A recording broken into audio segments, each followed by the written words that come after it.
ዋጋ ቢስ አምልኮ። ከእግዚአብሔር ወደ ኤርምያስ የመጣው ቃል ይህ ነው። በእግዚአብሔር ቤት በር ቁም፣ በዚያም ይህን መልእክት አውጅ። እግዚአብሔርን ለማምለክ በእነዚህ በሮች የምትገቡ የይሁዳ ሕዝቦች ሁላችሁ የእግዚአብሔርን ቃል ስሙ።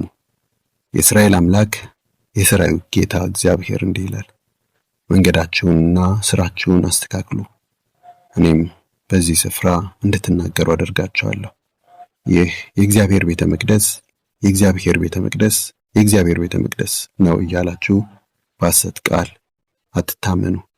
መንገዳችሁንና ሥራችሁን በእርግጥ ብታሳምሩ፣ በመካከላችሁ ቅንነት ቢኖር፣ መጻተኛውንና ድሃ አደጉን መበለቲቱንም ባትጨቁኑ፣ በዚህም ስፍራ ንጹሕ ደም ባታፈሱ፣ የሚጎዷችሁን ሌሎች አማልክት ባትከተሉ፣ ለአባቶቻችሁ ለዘላለም ርስት አድርጌ በሰጠኋቸው ምድር በዚህ ስፍራ አኖራችኋለሁ።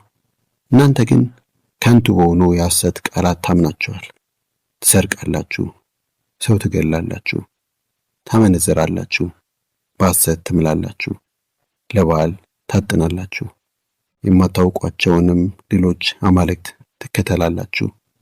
ስሜ ወደሚጠራበት ወደዚህ ቤት መጥታችሁ በፊቴ ትቆሙና ደህና ነን እያላችሁ እነዚህን አጸያፊ ነገሮች ታደርጋላችሁ።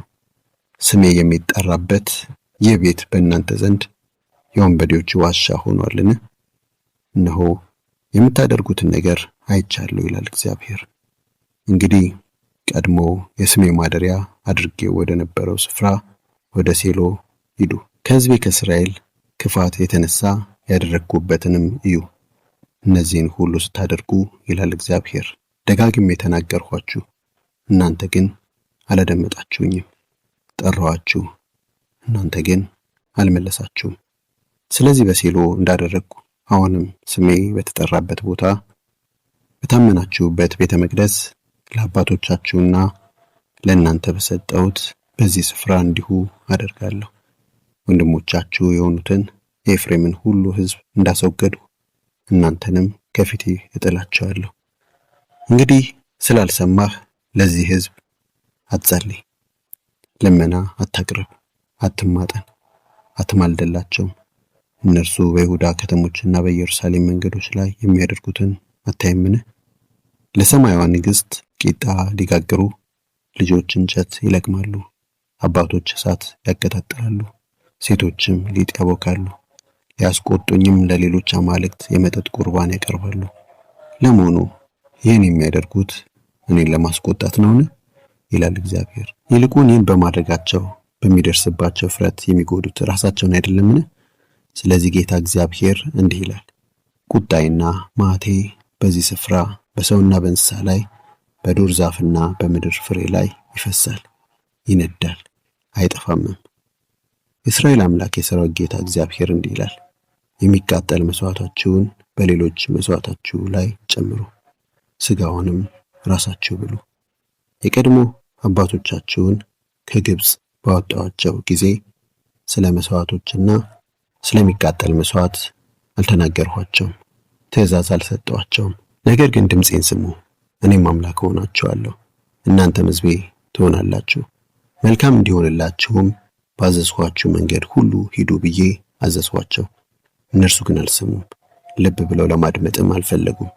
ይልቁን የክፉ ልባቸውን ሐሳብ በእልከኝነት ተከተሉ፣ ወደፊት በመሄድ ፈንታም ወደ ኋላቸው ተመለሱ። አባቶቻችሁ ከግብፅ ምድር ከወጡበት ጊዜ ጀምሮ እስካሁን ድረስ በየቀኑ ሳላሰልስ አገልጋዮቼን ነቢያቱን ላኩባቸው። ሕዝቡ ግን አልሰማኝም፣ ልብ ብሎ ለማድመጥም አልፈለግም። አንገታቸውን አደነደኑ፣ አባቶቻቸው ከሰሩት የባሰም ክፉ አደረጉ። ይህን ሁሉ ትነግራቸዋለህ፣ እነርሱ ግን አይሰሙም።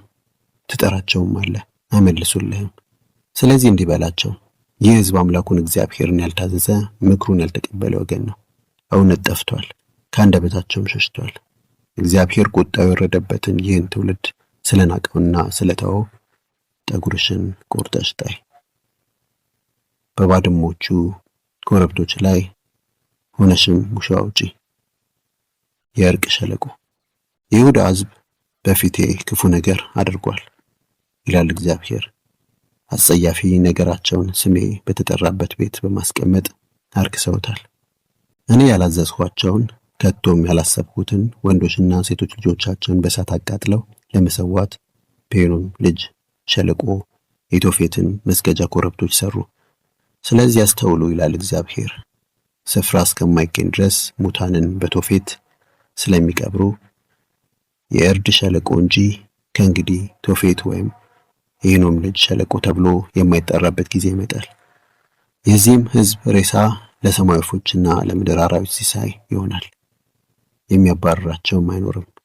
የደስታና የተድላን ድምፅ፣ የሙሽራና የሙሽራይቱን ድምፅ ከይሁዳ ከተሞችና ከኢየሩሳሌም መንገዶች አጠፋለሁ፣ ምድሪቱ ባድማ ትሆናለችና።